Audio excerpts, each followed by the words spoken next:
Greetings, Ken Woodward here. Welcome back to another episode of Curated Questions. Together, we engage inquisitive humans about how they use questions to navigate and make sense of our world. I am a fellow traveler and pilgrim on this journey, and I'm glad you're here. Today's conversation is with Eila Park Robertson.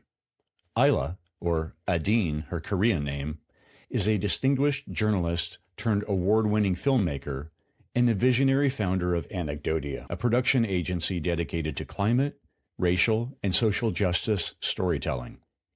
Her specialty is crisis communications. With a decade of experience reporting for major networks like ABC News, Eila transitioned to public service as the communications director for the city of Portland, Oregon from 2018 through 2020, where she gained profound insights into the intersections of policy, community, and climate action. Eila's personal narrative is equally compelling. As the daughter of Korean immigrants, she has faced and confronted anti-Asian racism, notably after her wedding was featured in Vogue magazine, which fueled her advocacy for racial justice. Her resilience and commitment to amplifying marginalized voices have made her a prominent figure in global climate negotiations and social advocacy. Eila, welcome to Curated Questions. Thank you, Ken. Thanks for having me. Joy to have you here. I always like to start at the same point. As a scene setter and a baseline for the audience, when did you first understand the power of questions? Making friends. So early on. So in high school, I would say, maybe even earlier than that. The problem with being an only child and an immigrant's child and having bicultural upbringing experiences is that it's really difficult to navigate a school structure that isn't conducive for someone like me. So when you're growing up in a setting like that, in a situation like that, you really learn the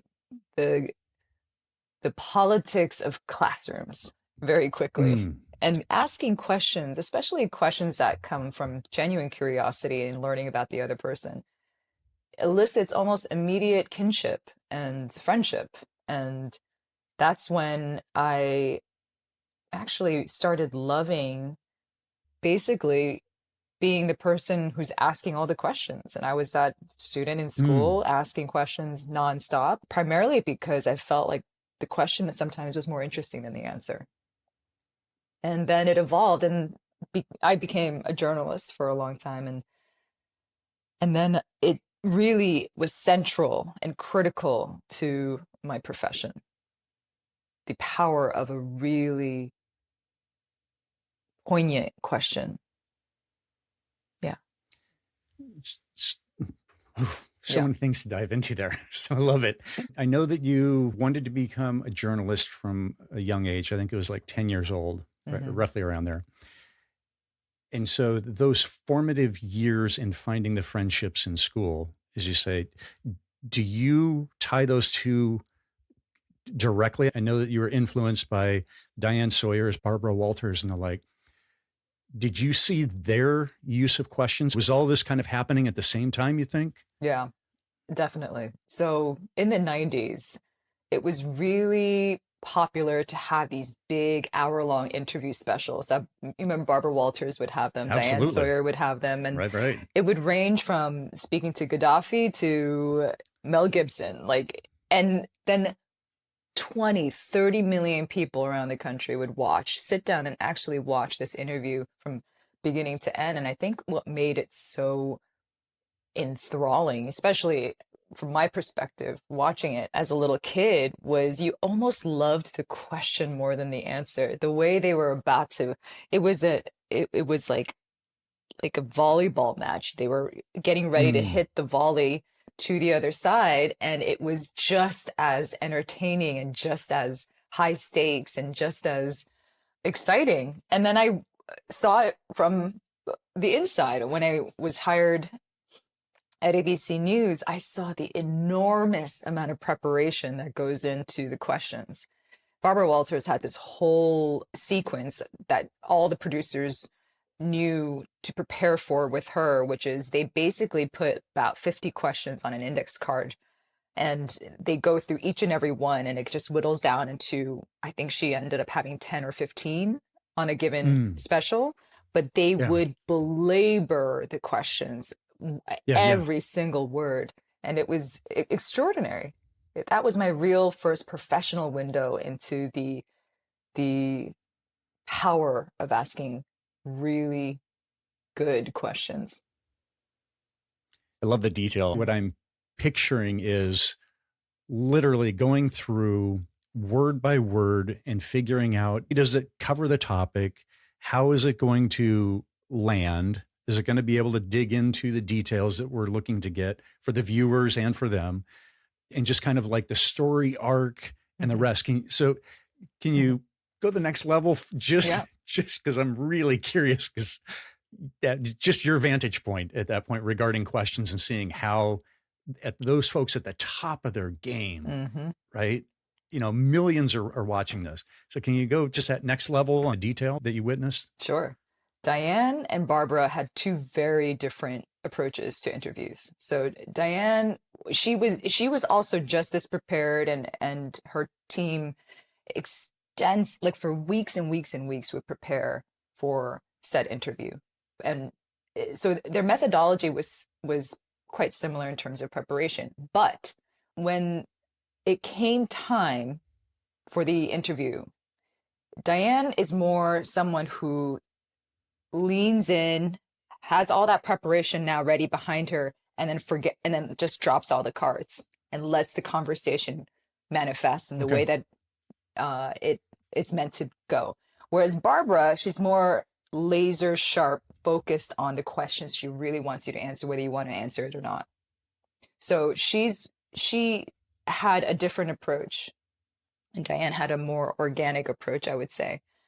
And what I learned from watching basically these extraordinary women, as you say, at the top of their game, it was a masterclass in journalism, it was a masterclass in interviewing. What I learned from observing them and obsessing over them was that the question almost didn't matter. And what I mean by that is they inherently built a trust with the person they're sitting down with. And that trust enables them to ask questions that the person who's being interviewed might not normally answer.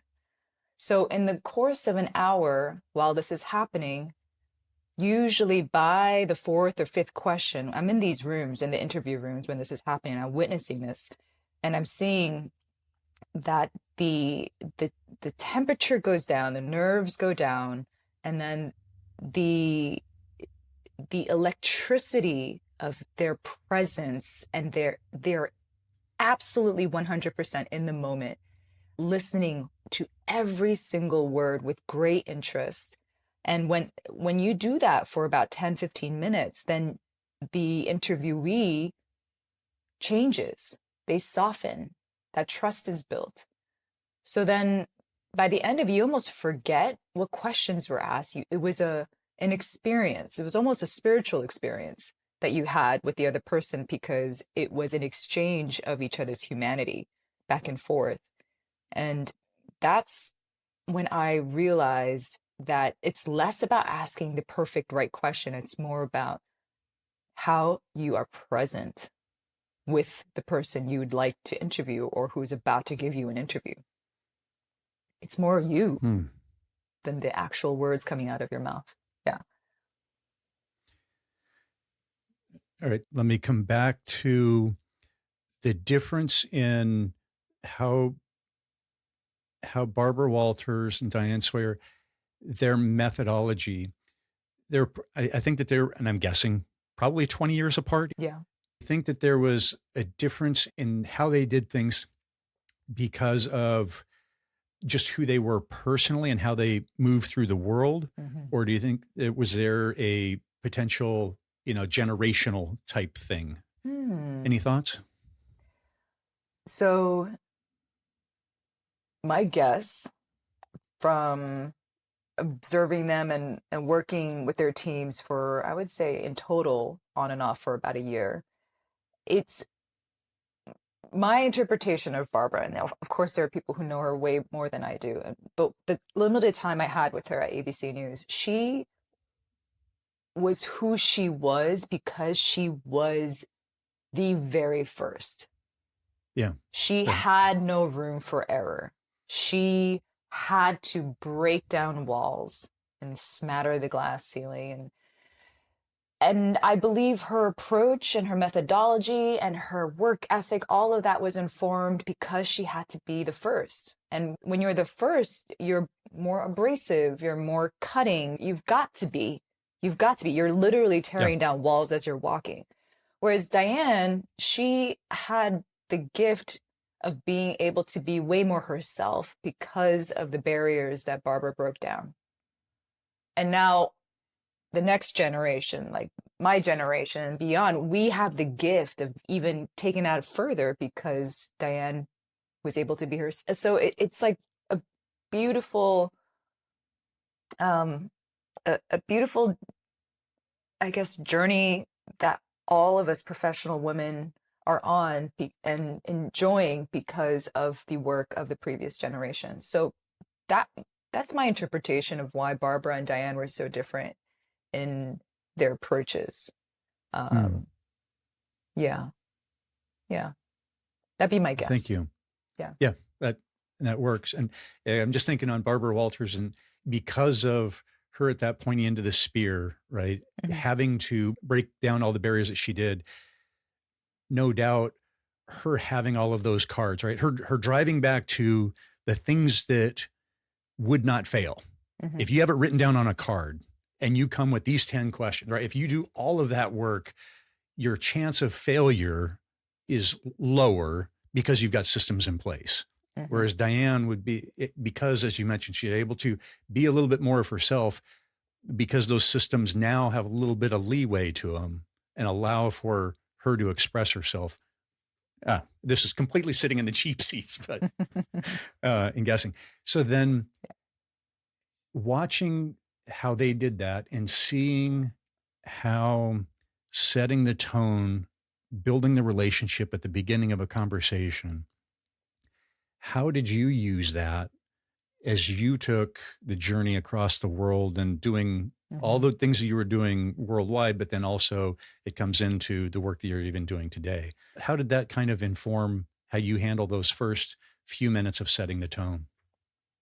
You know, everything that I've learned as a journalist in terms of being able to find the right question, ask it at the right time, leaning into your intuition to know the difference, it has impacted and helped every aspect of my life, from relationships to, I mean, truly, every aspect of my life has been informed because of the skills that I've learned as a journalist. And if you peel back those layers, basically the skills you learn in asking questions and knowing when to ask the questions at the right time.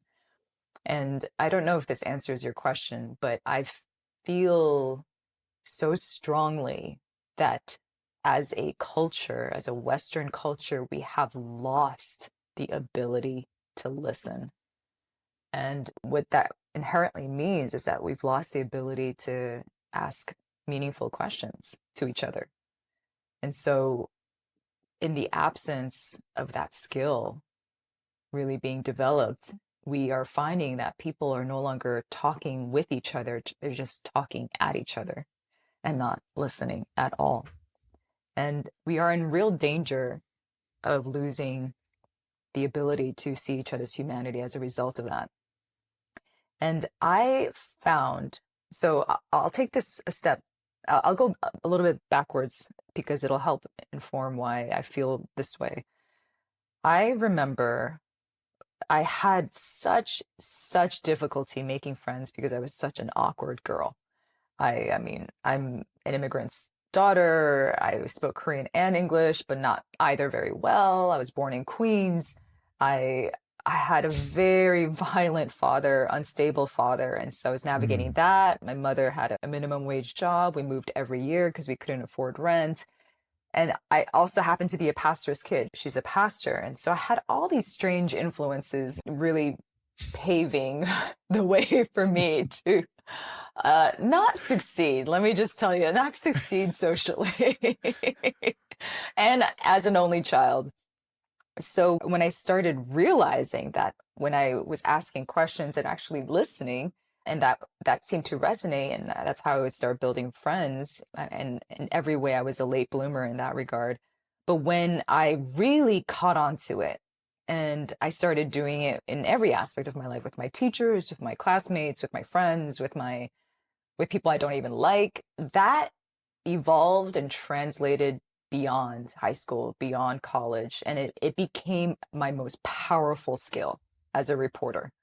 So I was able to get interviews that no one else was able to get because I was able to earn the trust of people who normally would never talk to media. And I was taught, basically I was training to do that as quickly as possible because you don't have a lot of time when you're under deadlines. So I learned over, thousands of hours of doing this work, I learned that the fastest way to earn the trust of someone who A, doesn't know you, and B, is inherently skeptical of you as a reporter and as a journalist, and or even worse, C, has had bad experiences and will not give interviews because of that experience.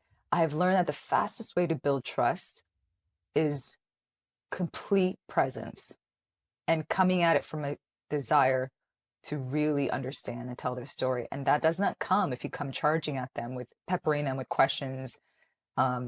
It just scares people off. So the art of asking questions that you're speaking into that person from your intuition about what you think they want to answer, what you think they want to talk about, what in their spirit is speaking to your spirit about. This is how we can connect. That honing in on that intuition is and will be the key to your success in relationships, in professional spaces. And I'm not just talking about in journalism or media at all. I'm talking, this is in literally every single imaginable social situation you're in. So, yeah. So tapping into that intuition. Yeah. Is it just going out, stumbling and falling? Or what are the ways to help speed that journey along? I'm not going to say hack, but speed the journey along and perhaps encounter a few less bumps and bruises and the like. Mm-hmm. Thoughts on how to, because you mentioned presence, being absolutely present.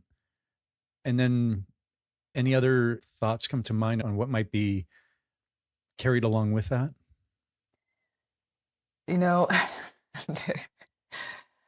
There is a popular interviewer right now on TikTok, on Instagram, everywhere. She's on everything. And she is famous for uncomfortable pauses. So what she does, one of her skills, because there are many ways to go about asking or conducting interviews or holding questions or eliciting things from people you want to elicit. And her strategy is silence. So even after they're done speaking, she'll just stay silent. And when that happens then you're uncomfortable and you just keep talking more. And then ultimately she gets what she wants from the other person, which is a usable clip. Now that's very obviously manipulative, but it's effective. And I do laugh a bunch when she posts those moments because that's her favorite thing to do, is to make people feel uncomfortable. And that seems to work for her. I'm on the complete opposite side of the spectrum. My aim is to make you feel as comfortable as possible and cared for and protected and etc. So is that answering your question? I don't remember. Okay. So I guess it's an element to it is definitely leaning into perhaps empathize and just find a way to connect as quickly as possible, or quickly is, it's probably not the right word, or just be very intentional about it. Yes. And the reason why I brought up that example is because there are a variety of ways to go about that. Mm-hmm. So that's on, those are two on the opposite ends of that. How you can get people to open up to you very quickly. Those are two ways to do it. Gotcha. Yeah. I appreciate in conversation allowing room for silence. Now, this is not as a tool to, crack the code, but rather as I've been doing this and seeking to listen and learn, when I give myself permission to have the silence, that means that I can listen, because if my brain takes so long to process and to come up with an answer, if my expectation is as soon as you get done talking, I need to come with my question, that means that my brain just, it's got to be working at a pace that it generally doesn't work. So now by giving permission for space and that kind of dead air, if you will, I'm like, it just allows more time for processing and Yes. thinking things through. I completely agree, especially if you really lean into silence, especially if it's a question that involves some emotion behind it, then it creates a stillness in that moment that will unearth and reveal something that you didn't initially think about as you're speaking. So it provides a room, so to speak, for that to happen. So when deployed well, it is a very wonderful approach to the whole art of questions and answers. I was thinking that same kind of word of it's creating a space, just for that, for things to blossom, things to grow. There is space. It's safe and we're good. So now we can go explore and touch on the things that we need to, or want to anyway. So how does that help you with exploring nuance and gray area? Take that question a little further. So anything specific? Yeah. So if we jump forward to today's world, political climate and all the rest, things are very divisive. And you've, in some of your social media work and such, you've talked about the nuance in conversation, in communications. And as I've imagined that, it's how do we hold space for the conversation to go beyond just left and right and not give up on your principles in the conversation, but to allow for that nuance to be explored and to say, okay, I may disagree with 80% of what you're saying, but 20% I'm good with. That's what I was thinking about. I made a decision about a year ago to really inject my voice into the political discourse because I was not hearing or seeing reason. A lot of my progressive friends and creators and thought leaders were falling deeper and deeper into the trap of cancel culture, of divisive rhetoric, of being as angry and as ragey as possible.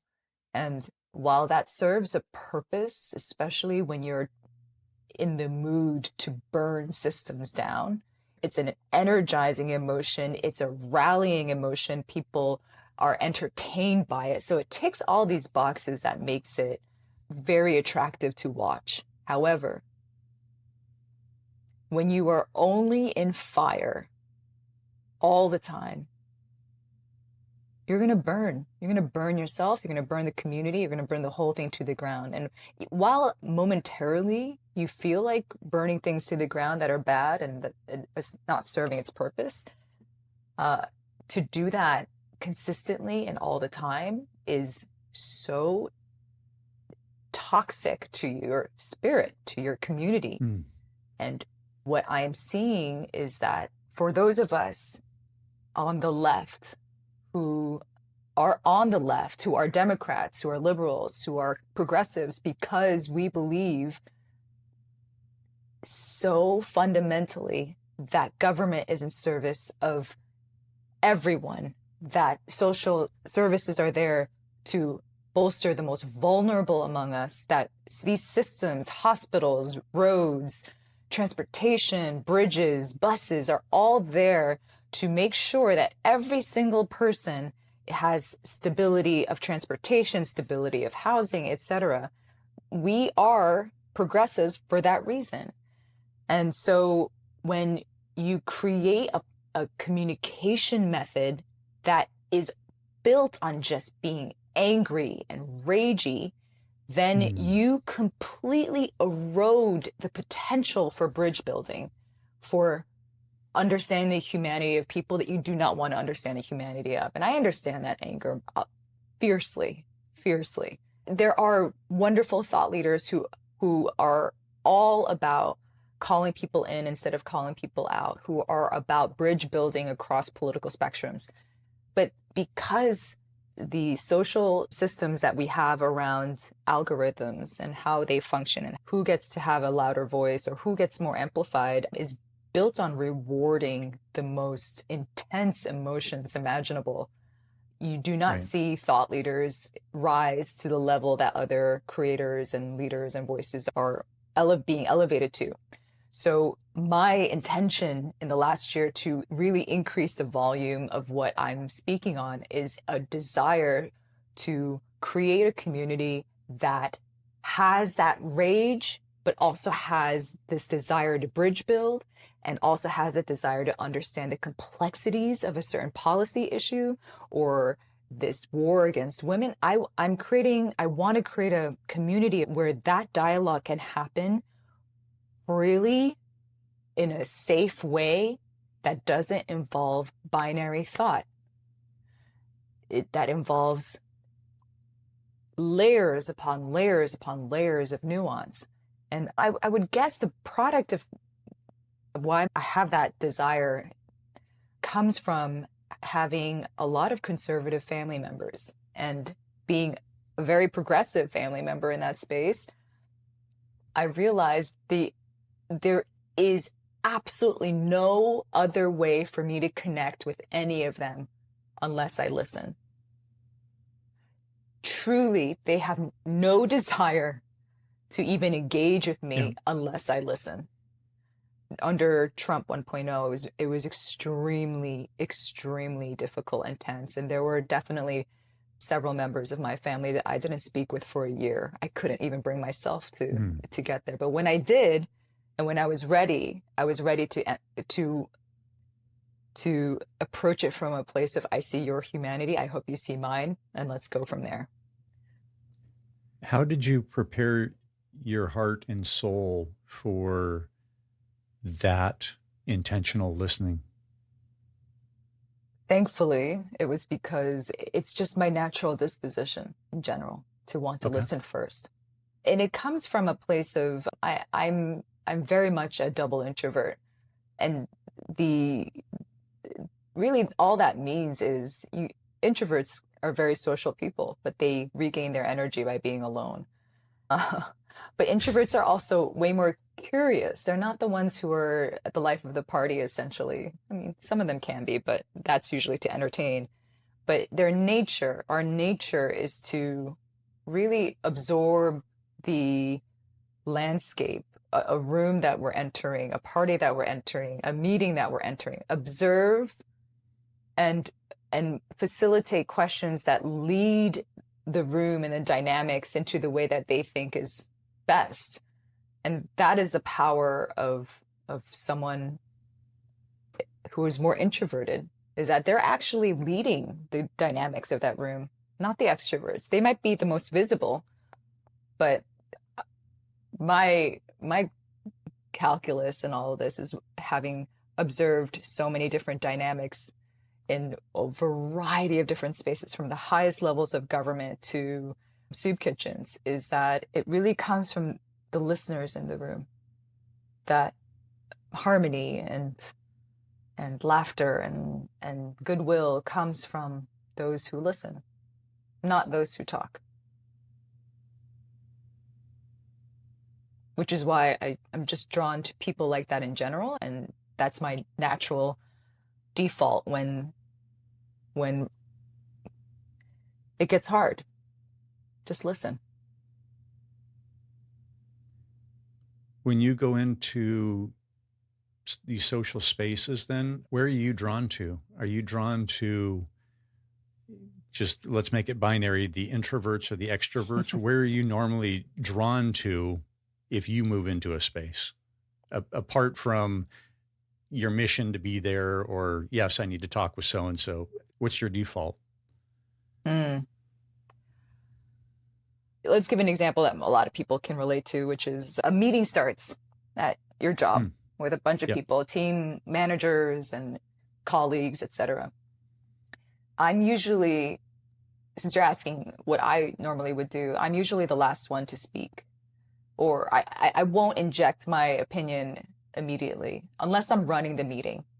If I get to be an observer, or if I'm just part of the team meeting, I will normally be the last one to speak, because I want to absorb what everyone is saying and feeling, and match what I'm saying to the temperature of that room.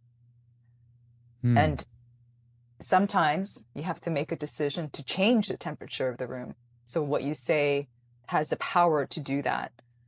So to have the intuition to know which part to deploy. Yeah. This has been fun to explore, because how I've normally thought about introverts in a setting, workplace, has been that they are quiet and less likely to engage. And the layer that you're bringing in here is, okay, that may be the case, but there is a strategy, and it's because I'm not completely passive. I am very much active, very much engaged. This is what I'm doing. I'm not just checked out looking at my phone. It's understanding the temperature, reading everything that's going on, hearing what everybody's position is, and then you're taking all that in, processing that, and then you're delivering. It's fun to hear that it's almost an engagement strategy. It's like, yep. Exactly.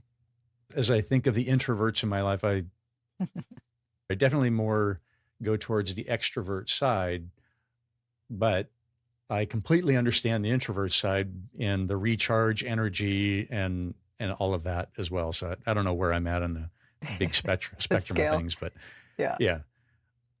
But I like that.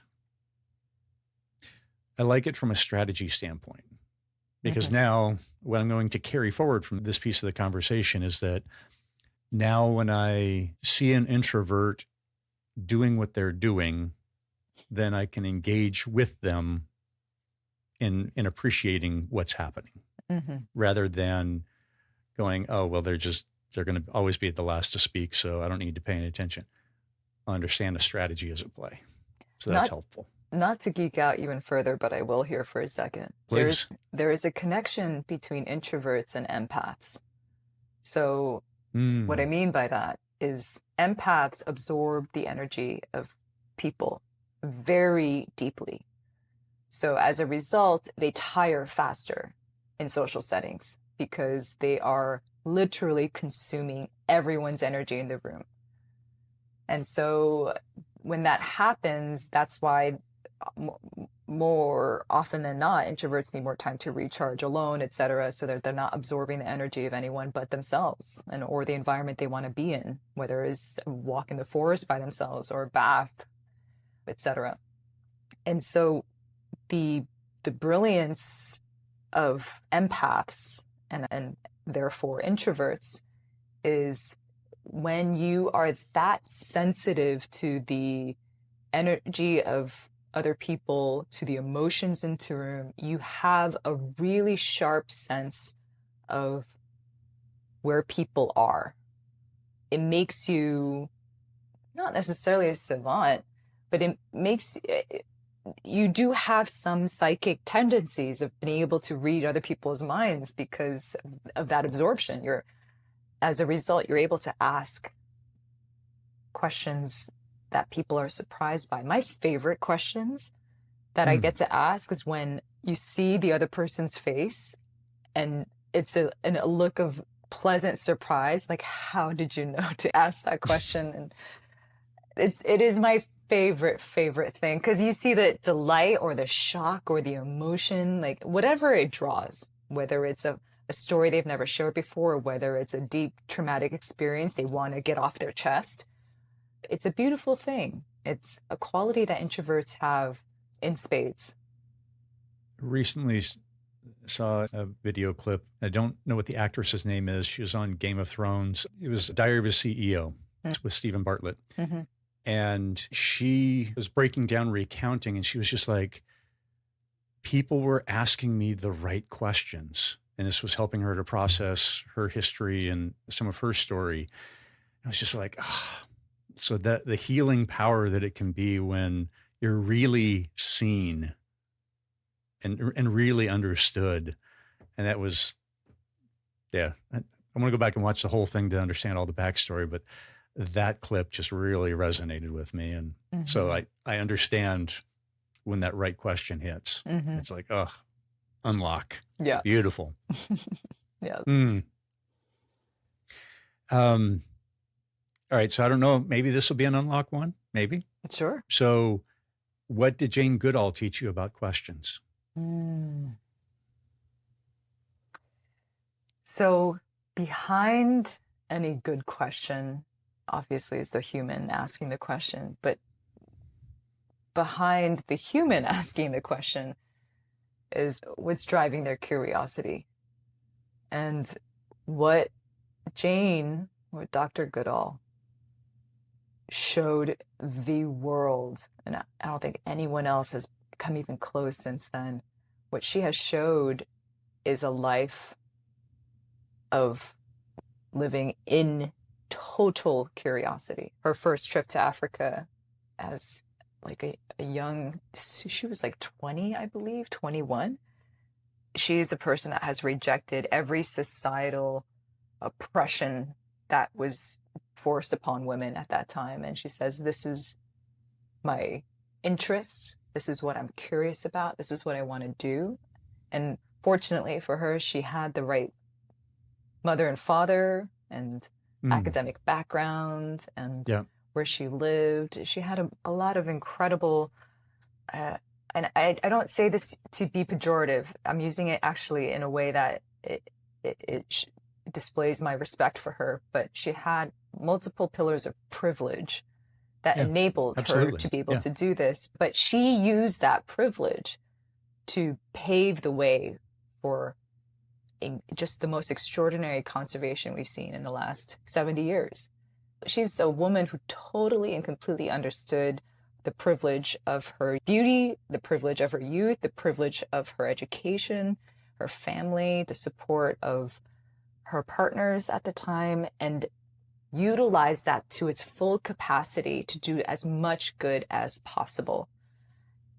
And when you're 19 and when you're 20, you don't know you're making history. You're just honestly following your curiosities. You're like, well, that looks interesting. Oh, I have the money to buy an airplane ticket. I'll just go do that. And, you know, that spirit of adventure is what it really defined me, because that basically was my 20s. I would literally hop on a plane with a moment's notice to go sneak into Burma for a reporting trip, or live in Beirut for a year. And like, that's what I did. I just leaned into all of my curiosities and just lived as much as I could.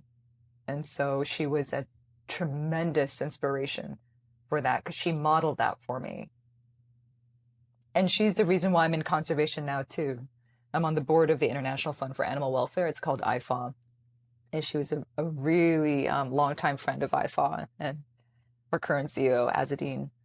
And when she passed, she asked him to not give up on the work. And I don't know if you or your listeners right now know how dire the world of conservation is right now, but it's dire. And with her passing, the influence that she had, the rooms that she could command, it's no longer there. We just don't have a successor like her. So it's a really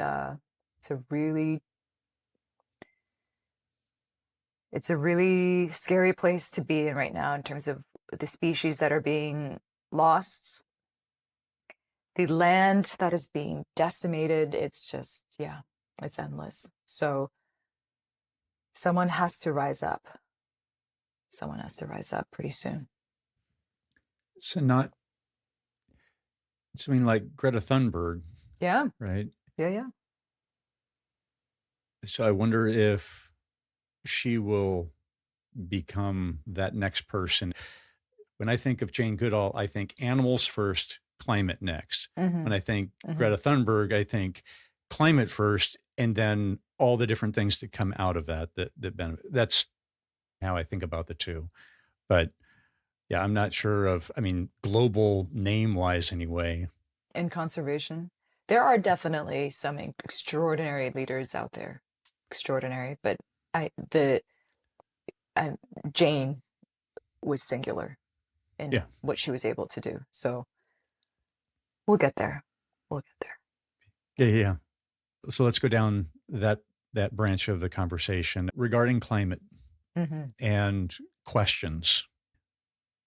How do we get to the point that we're asking the right questions of the right people such that traction happens? I guess that'd be kind of the path I would maybe that we go explore.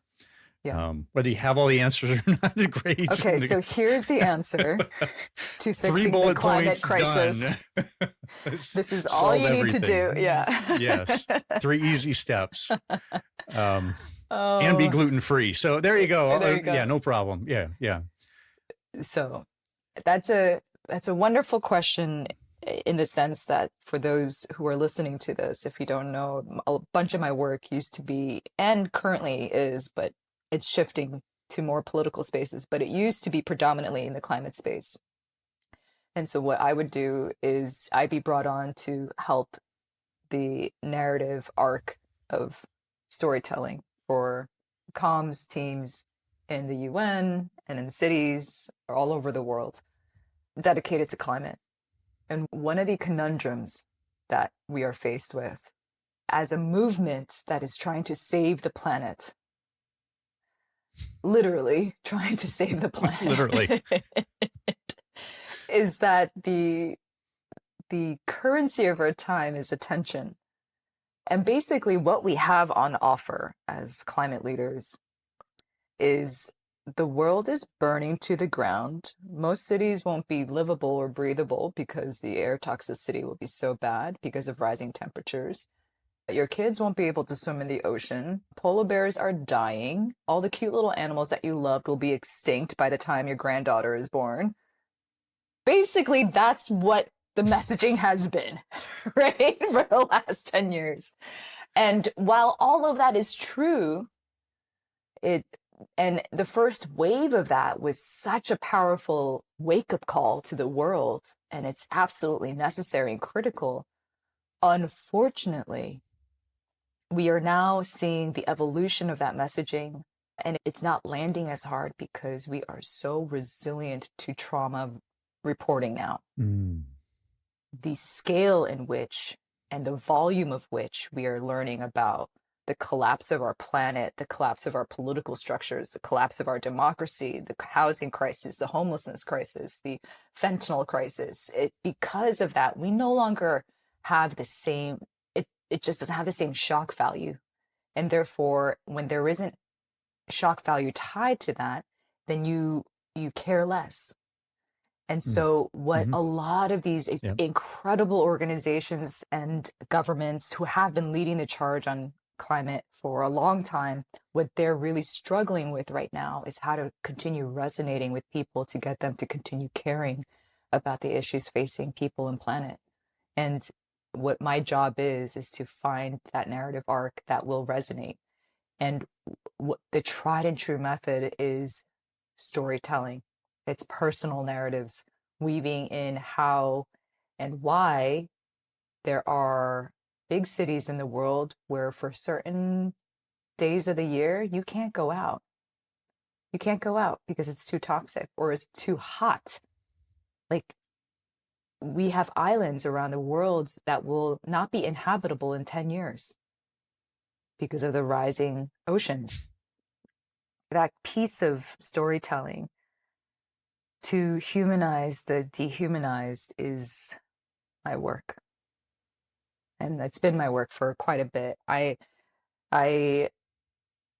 decided to shift because I did that for about 7 years, specifically almost exclusively in the climate space, but I'm shifting more towards more of the political landscape, the progressive political landscape, because I feel that they're facing a similar issue of not being able to resonate with voters and with people who care about the causes, which climate change is amongst the top of them, because they are navigating a world where the attention, the vast majority of the attention is on the latest, craziest thing a president is doing or a misogynist is saying on his YouTube channels about women, or, so that is the work of our times. And we're not defeated.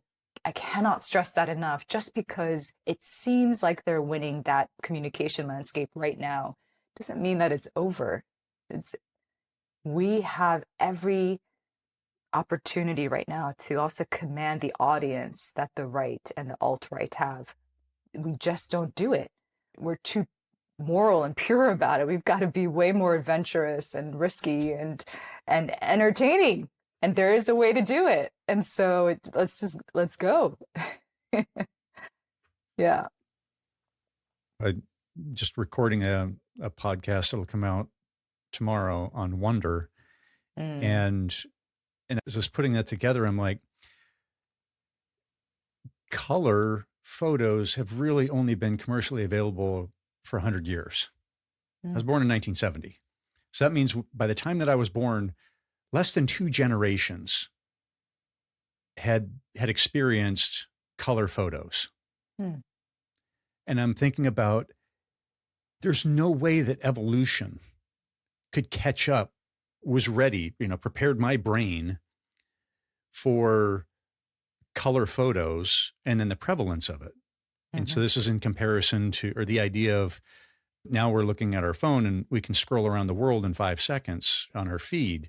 It's like, there's no way that our bodies and our brains anyway can take all this stuff in and process it and the like.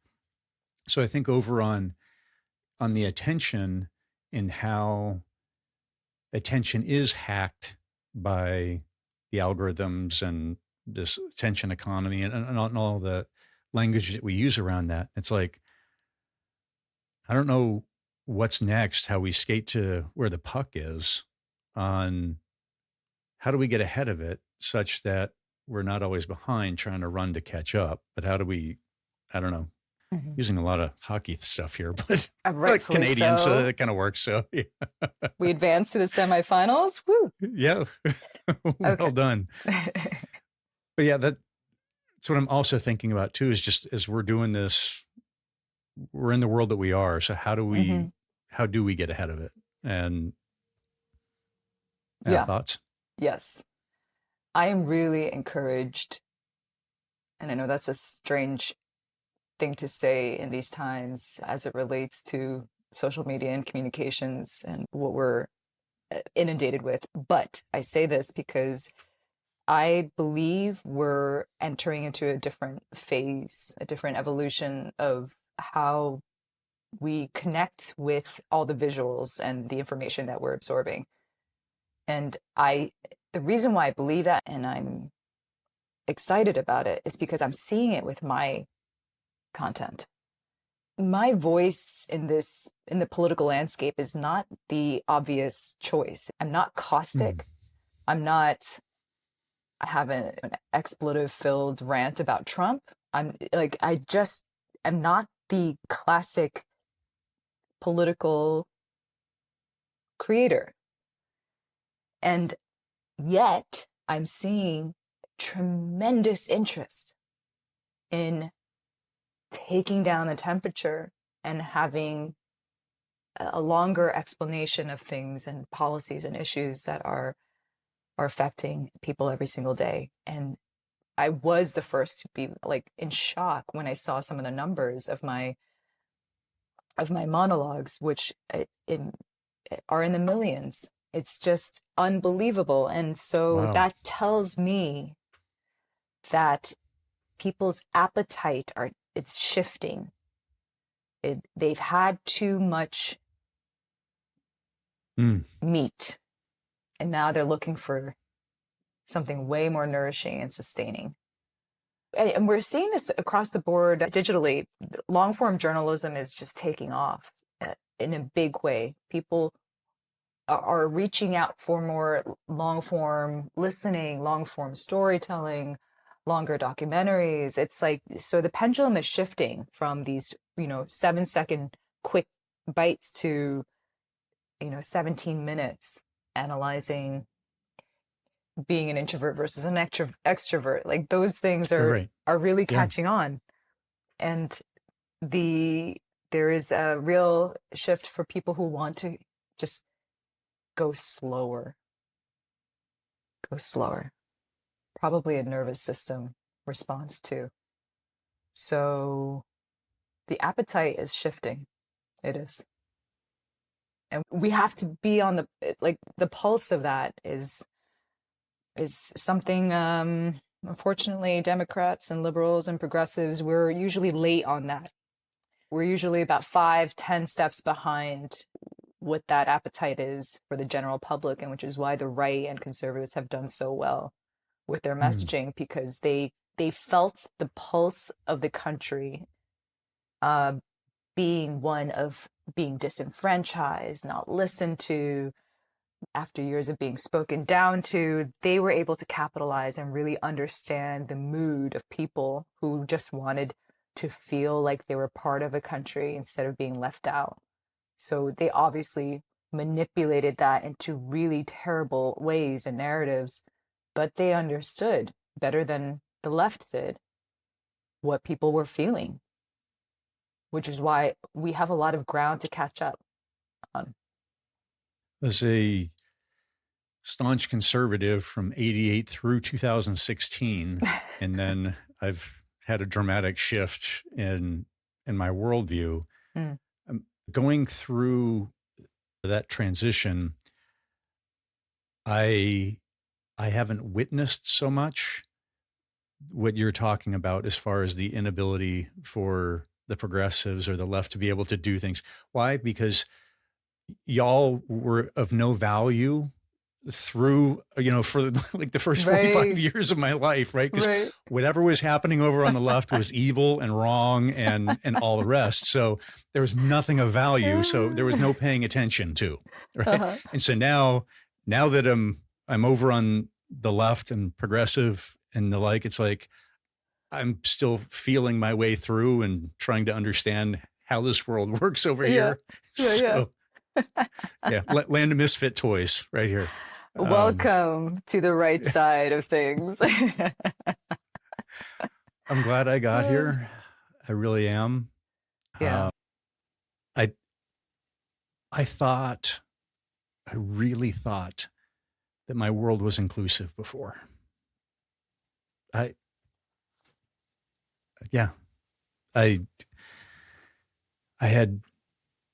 didn't have the eyes to see and the ears to hear. Mm-hmm. And my worldview and my bubble, it was, if we execute on what we're planning on, it'll bring about prosperity for everybody. Mm-hmm. That's the world in which I was living and what I was believing. A lot of stuff has come down. What caused the shift? It was relationships. Mm, So it really kind of goes back to a 6-month period where everybody knew that I was meeting was Black. And now through my life, growing up in Arizona or central Arizona, very white, mhm. I joined the Navy. Now I've got a mix or more racially diverse. And then I work or live outside of DC. So it's very diverse here. But specifically during that period of time, all these new friends and coworkers, we were having deeper conversations and I was hearing their Mm, stories, back to right, story. right. And nobody was trying to get my vote. Nobody was trying to sell me anything. It was just, yeah, this is my story. And, huh. And I'm walking away going, I'll be. Not everyone's story is the same as a middle aged white guy. Huh. Imagine that. And so then it started reading the books and listening to band voices and the like, and everything crumbled. Mm, Everything has crumbled. that's Yeah. So beautiful. it's been, and then I don't know if you'd come across this at all, but yeah, what happened out as a result of that was when George Floyd was murdered. Yeah. It was like, I can't just sit still. So went and walked through every street and alley in DC over 2 years. Um, and hearing all the, all these conversations. So I was carrying a big Black and Brown Lives Matter sandwich board. So it was very, very noticeable. Hmm. Um, and continuing all those conversations and learning and listening, it's like the world is different than I thought it was for my first 46 years. Mm, And yeah, so now I want everyone to experience the same freedoms, gifts, capability, privilege that I've experienced. I'm like, that's the gold standard. yeah. There was one time that I was at the office and there were a couple Black guys walking down the stairs in front of me and they had dreads, but it was as they were moving through the space, they were still constrained. Mm, And I just saw it because there were a couple other, white guys about the same age, and they were a bit more boisterous. They were just more free in their movement. mhm. And I understood the difference. And I'm like, that's not right. That everybody needs to have the same freedom to be who they are and the like. Mhm. So yeah, it's just opened up my eyes in many, many different ways to see the difference. And yeah. Well, I commend you, and what a gift to have that experience because it's not common. So the transformation that you went through. Yeah. Yeah. Yeah. I've, having taking a sober assessment on it, I'm like, just to be blunt, it takes fucking courage Hmm. to let everything burn. Mm, Friends have gone, all these different identities yeah. have gone away. And it's okay, what comes out of the ashes and how do things get rebuilt? A couple of years ago, I found out, so very, very proud Woodward and our family line Hmm. landed in Massachusetts in 1635. We can trace it back. Very proud on that front.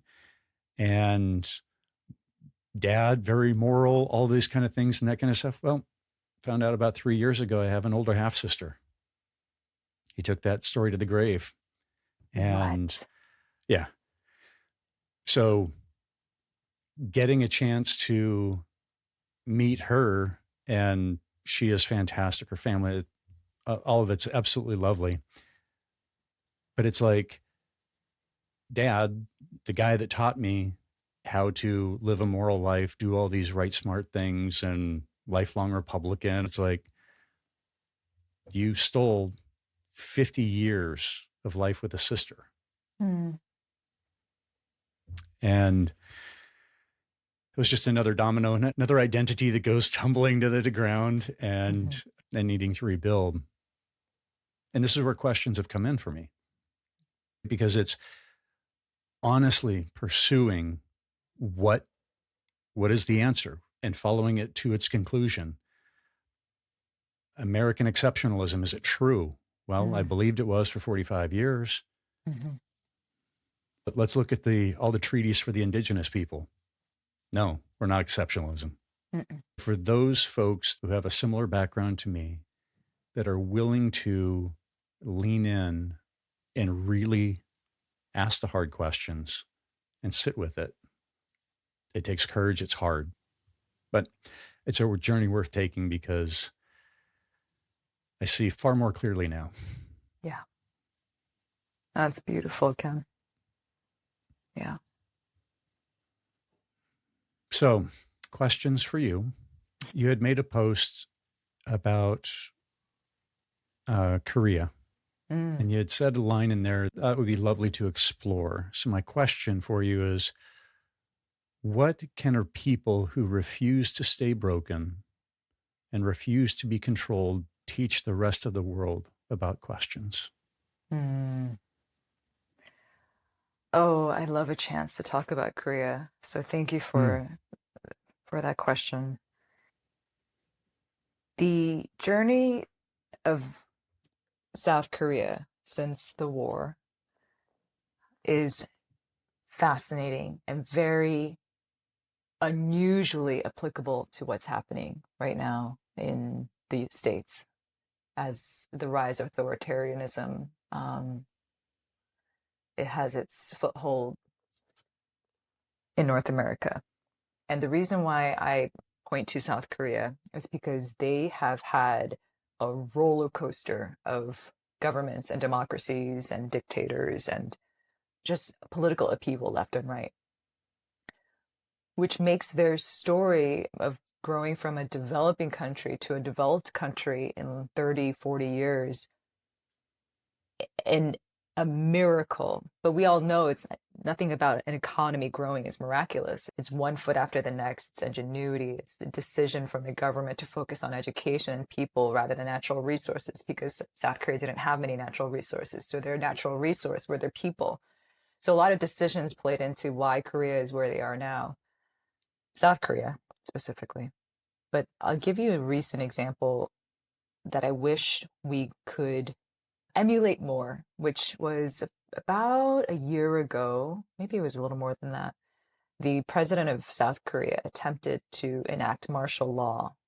And the reason why he did that was because he was saying that South Korea was under threat by North Korea and spies everywhere, etc. So he used that as a reason to have the military control the country. Well, within minutes of attempting that, the South Koreans were like, fuck no, we are not becoming an authoritarian state. You're not controlling our lives with the military. And parliamentary members would jump over fences. They would start demonstrating in the streets with song and dance, K-pop and concerts and grannies and grandpas and mothers and daughters all coming out. And in South Korea, you can buy coffee through their website. So like coffee shops near the demonstration zones would get like thousands of people from all over the country buying people's coffee for $5. So they were just giving out coffee for free.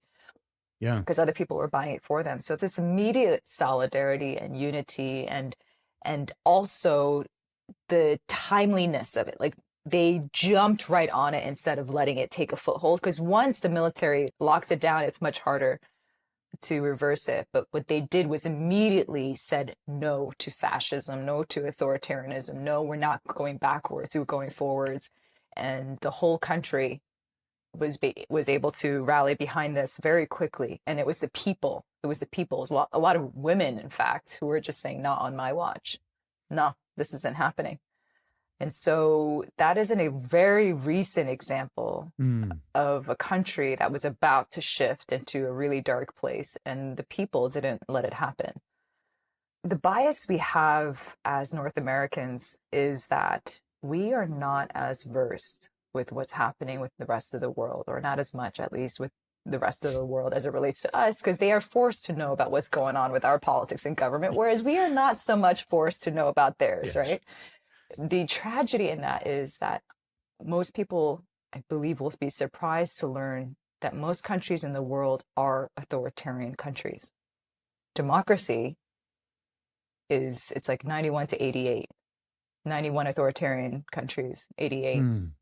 And so when you understand that, then you understand just how we were able to get here, first of all, because people are like, well, we've been a democratic nation for all these years. Well, actually, it's a fine line. Democracy can collapse with one rogue player, and we're seeing that happen.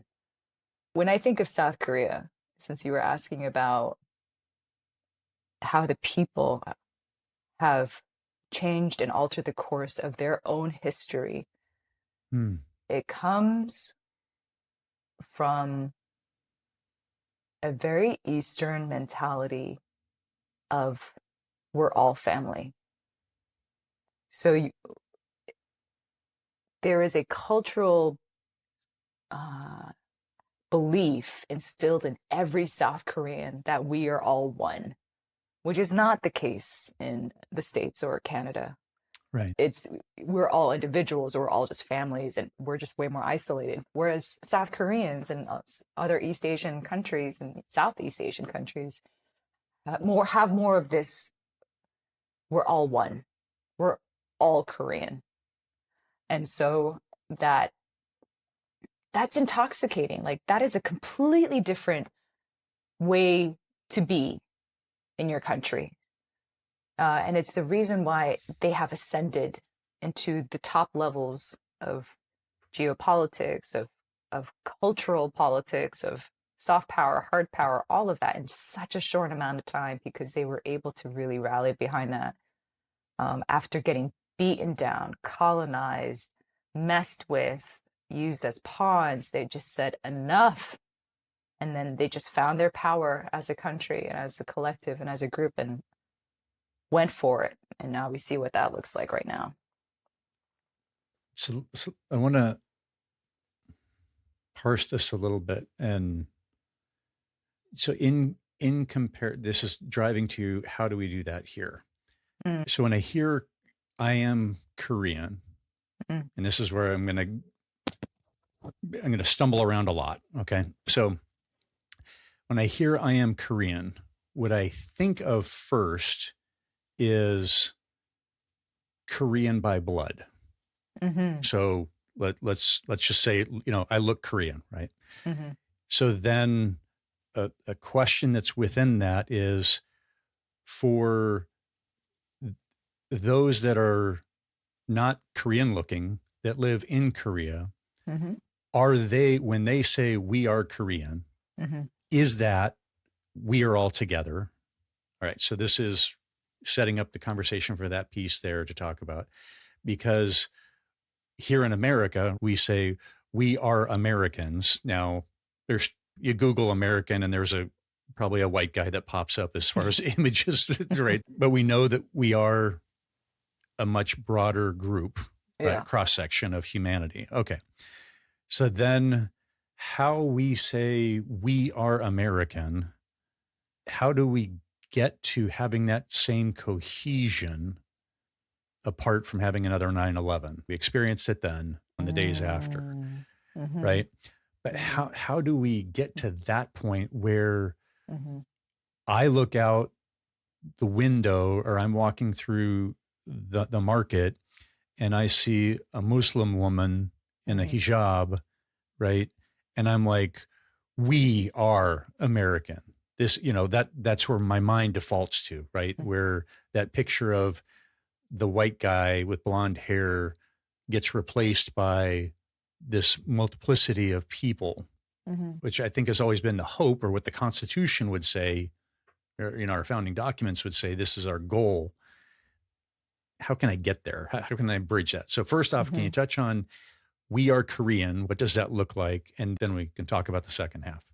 Not that that's a loaded question and you're speaking for all of humanity, right? No pressure here, but. Oh, That is a huge question, but I think I can unpack it a little bit with, so obviously there are big differences between South Korea and the States. The most glaring difference being South Koreans are a homogenous society. It's Yeah. South Okay. Koreans, whereas we have a melting pot here in the States, and many, many, many, many different cultures and languages and ethnicities, and so there's that difference there. So when I say I am South Korean, I am Korean. Actually, I never say I am South Korean. I just say I'm Korean. Hmm. That You're right. That comes from just my blood identity, my ancestral identity. I'm Yep. 100% mom and dad Korean, and did the whole DNA thing, and it was like 99.9%. Yeah. So proud of that. But so for a very diverse and large country like the States, how can we find a unifying rallying cry? I do not believe that we are doomed in that regard. A lot of people have already given up because it's so divisive and polarized. But I have not given up on that. And the reason why I don't think we're doomed is we are seeing such an extraordinary showing of people in the wake of ICE. People who have never been politically active, but who saw their favorite Vietnamese chef being pulled out of her small business, or people who are literally hiding their neighbors in their Yeah. house and giving them food. So we're seeing communities around the country activated in the face of such horrendous racism and bigotry and you name it. And that activation is there because of the decisions made by the man in charge. Now, I say this as I believe, and I'll stick to this statement for the rest of my life because of the power of transformation. I believe because of Trump, the transformations that are happening right now in women, in marginalized communities, in the queer community, and like it, it is, we are finding our power and our voice as a result of so much oppression.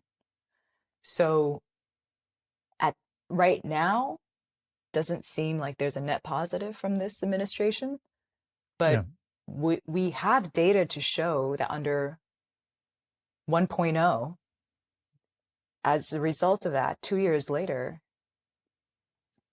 a record number of women ran for office, record number of people of color ran for office, record number of donations pouring in for the most vulnerable. So we're seeing communities and people get activated in spaces they've never been activated before, and showing interest in politics in a way that's never happened before. And that activation happened en masse, not just in Hmm. little small clusters around the community, but Right. Right. all over the country. So I have hope. I have a deep hope rooted from history and experience and a belief in community that we will overcome the tyranny of this elitism that has just poisoned government, DC, and the rest of politics. And so I cling on to that so tightly because I do not want to run the risk of falling into despair and then losing my ability to be effective as a human in this world. Because once the despair kicks in, and I've been there, I've been through long, long periods of deep, deep depression. Hmm. I know how ineffective I was during those periods because I didn't have the energy or the strength to go into battle, and I am out of that spell. So my main charge to people is to not fall into despair because you will lose your power and your voice. So do everything you can to just be active and stay out of it and fight, fight, fight. What do you use as primary tools to keep Mm. you out of the despair? You know, when I really woke up from that slumber was during COVID, when women who looked like my mother were walking to church in New York City, and surveillance videos were capturing men out of nowhere showing up and just beating the shit out of them for no reason other than the fact that they were being accused of starting COVID. And then I saw there was a wave of elderly violence in San Francisco, New York, in the bigger cities and Chinatowns where they're the most vulnerable. They're walking on canes, they're in wheelchairs, and they're being tossed over, or chucked, or slammed to the ground.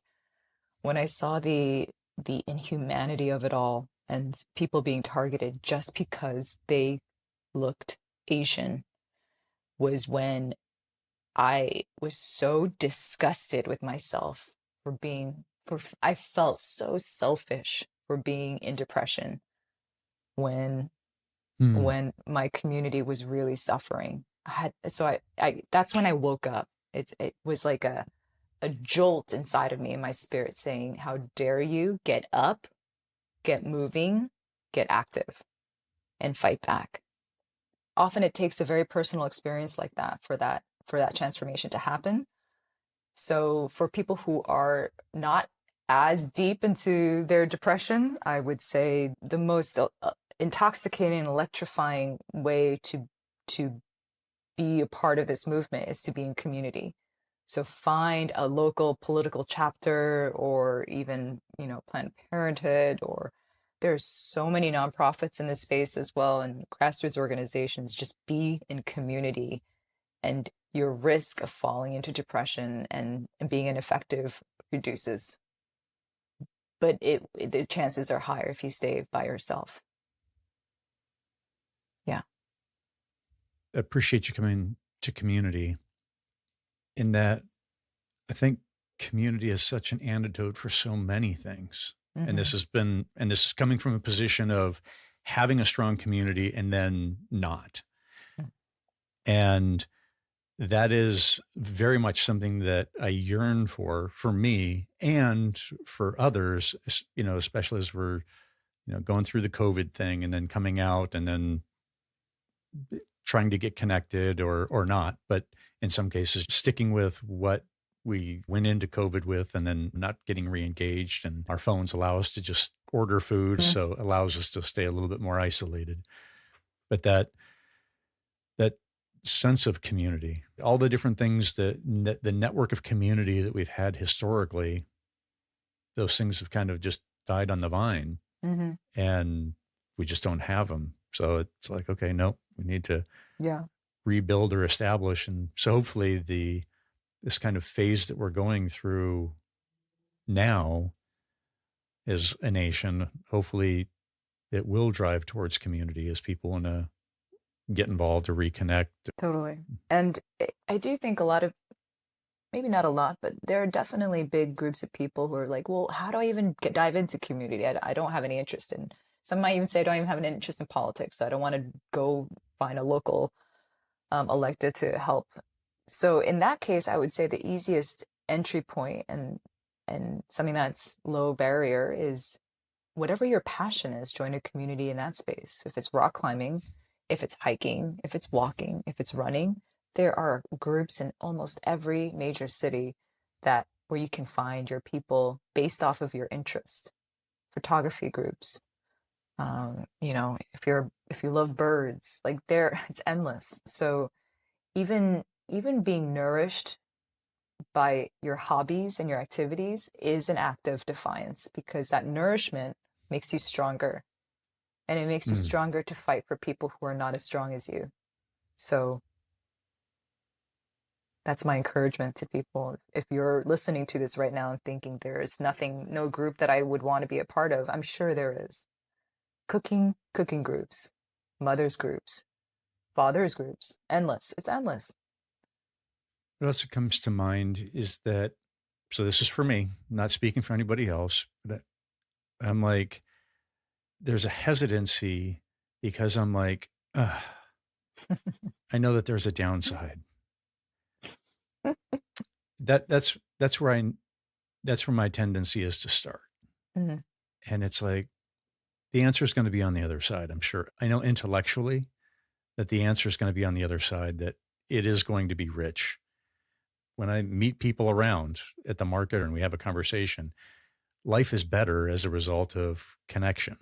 Yeah. If we look back at our evolution in the tribes and sitting around the campfire and telling the stories of what happened during the day, all of that is how we're made and what's programmed into us.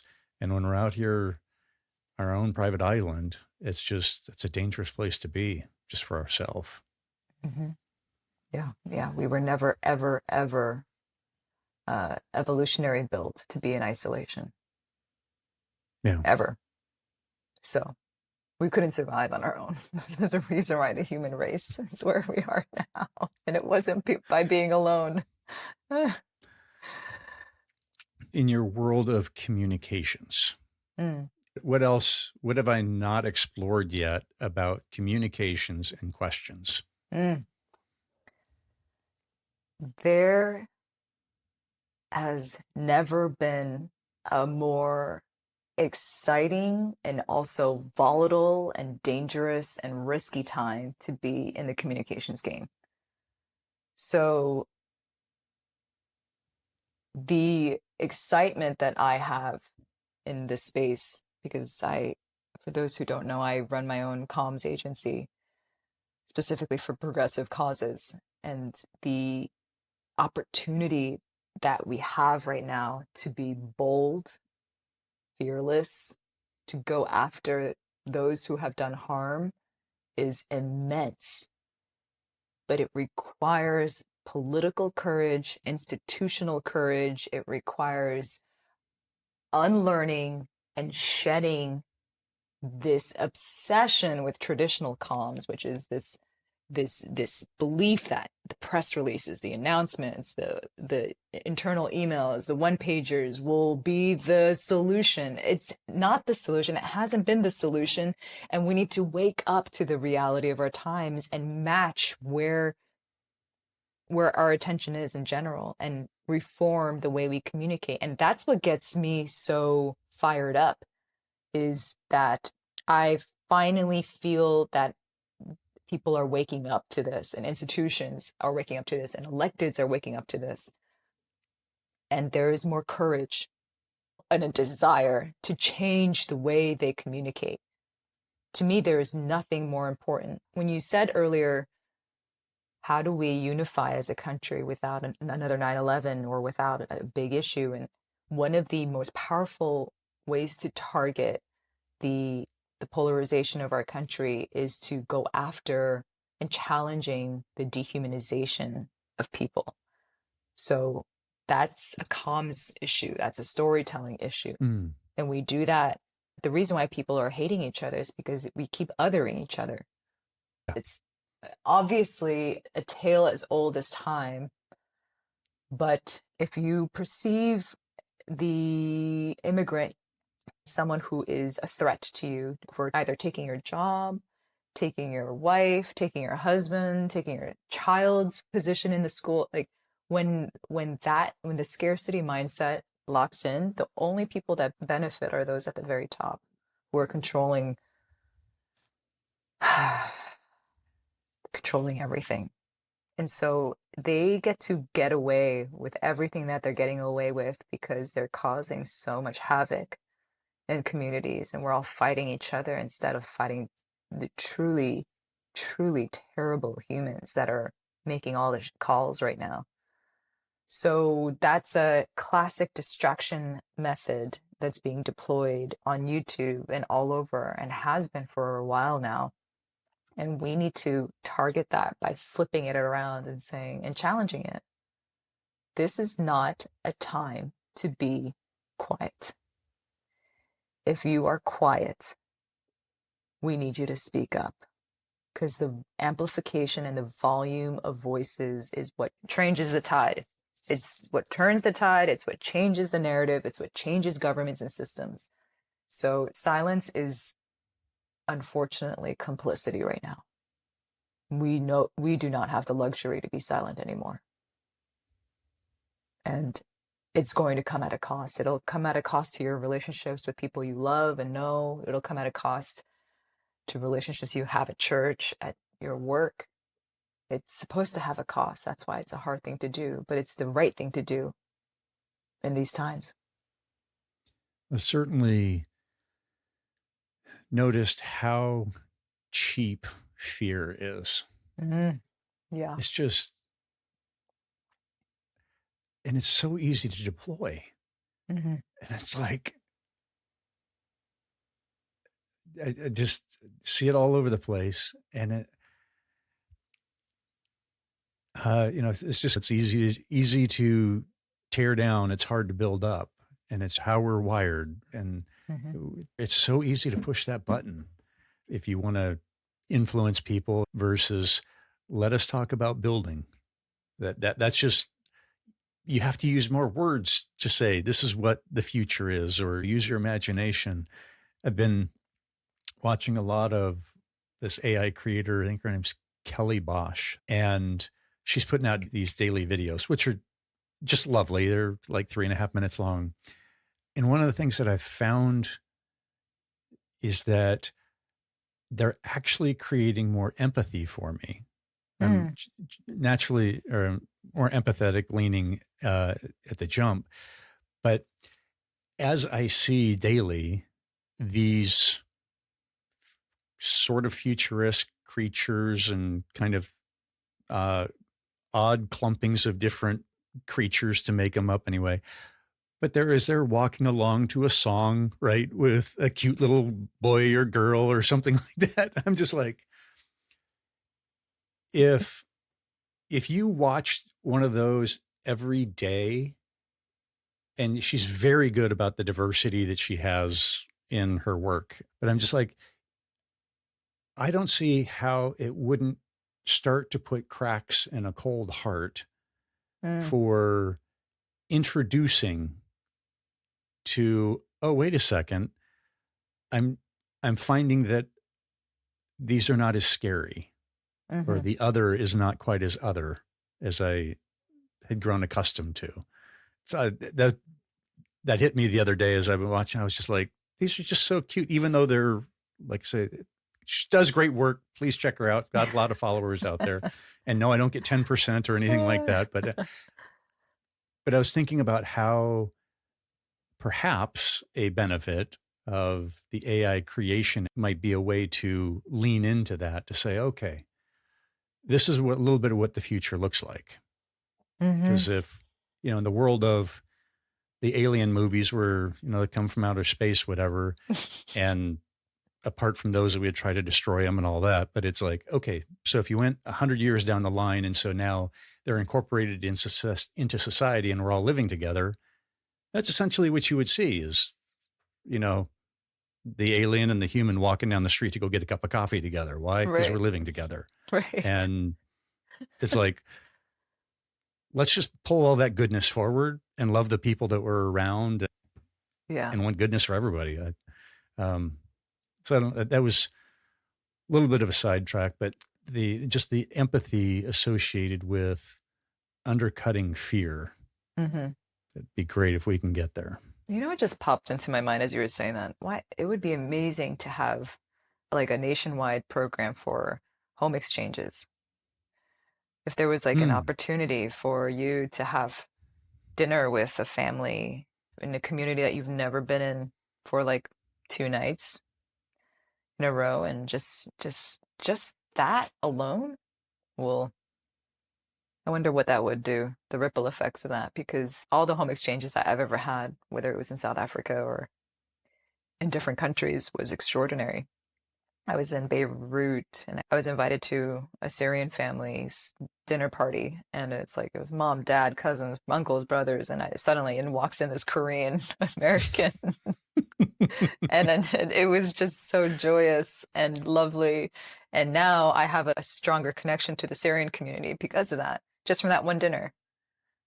I have Syrian friends, but I've never been to their homes and met their families, etc. So it was just that invitation into someone's home and seeing their humanity from that lens was extraordinary. So I wonder if there could be some national project where that could be a thing, Especially the younger the better. Like teenage boys, I'm looking at you, teenage boys. Having some access to different environments might be really healthy. Yeah. Oh, I'm just planting that seed. Whoever's listening, if this There we resonates, go. please do it. Please go ahead and do this. Well, it's that point of getting back to relationships.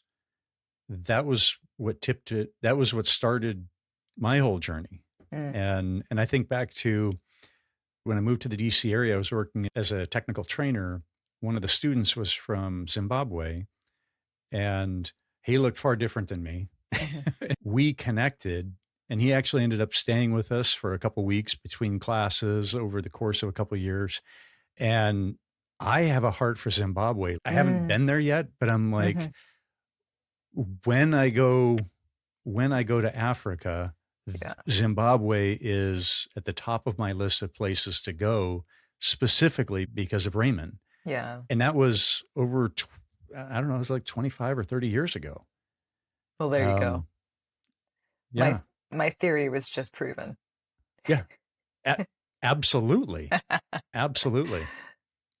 Yeah. And so another quick story was I went at some training that I conducted in Muscat, Oman. I was over there for 2 weeks and sitting on the beach, watching a family play in the water. A guy was running up the beach and he sat down. We started talking. He was a linguist in the army, or in the Omani army. And he was like, "Hey, why don't you come on back to my place?" So went back to his place and spent an evening together hanging out. This gave him a chance to practice his English a little bit. I learned about the Omani culture. Yeah. And it was absolutely fantastic. So there you go. Inviting into the homes. I've experienced it. And the blessing that comes with it. Yeah. Yeah. Yeah. Mm. Beautiful. Indeed. We're getting close on wrapping up, but I do like to ask folks what their right now question is. So this is something different than what are you going to have for dinner and who you're going to get married if you're going to get married. So those kind of bookend things. And this is more about today in the present moment. What is your right now question, or the question that you're working with today? Well, you know, the theme that keeps coming up for me over and over again, and it's very present today as well, is the theme of courage and how one finds their courage. Because everyone has courage. Everyone's had an experience where they've drummed up the courage to do something that they really needed to do. Whether it's a difficult conversation or whether it's standing up to a bully. People are drawn to courage. And I believe when displays of courage happen, it spreads. And if there is a question in your mind, and I'm speaking to those who are listening to this right now, if there's a question in your mind about, should I do this or should I not? I would ask yourself, is your hesitation because of the courage you will need to do it or to say it? And if that's the case, lean into courage and see what happens. So that's my right now. Yes, this is a world that needs all the courage we can muster. So act on it. That's beautiful. Well, lovely. Thank you for this conversation. Thank you for the time together. Where is the best place for folks to track you down and see the things that you're involved with? They can find me on Instagram. My handle is at Eila 2.2, EILA 2.2. Perfect. Well, I will certainly tag you on the show notes and also your website as well. Thank you for the work that you're doing and the beauty and the courage that you're putting into the world. Thank you. So thank you for being a part of the Curated Questions community. Oh, well, right back at you. Thank you for creating the space to have such meaningful conversations. It really makes a difference. I believe it. Yeah. I appreciate it. Thank you. Okay. Take care.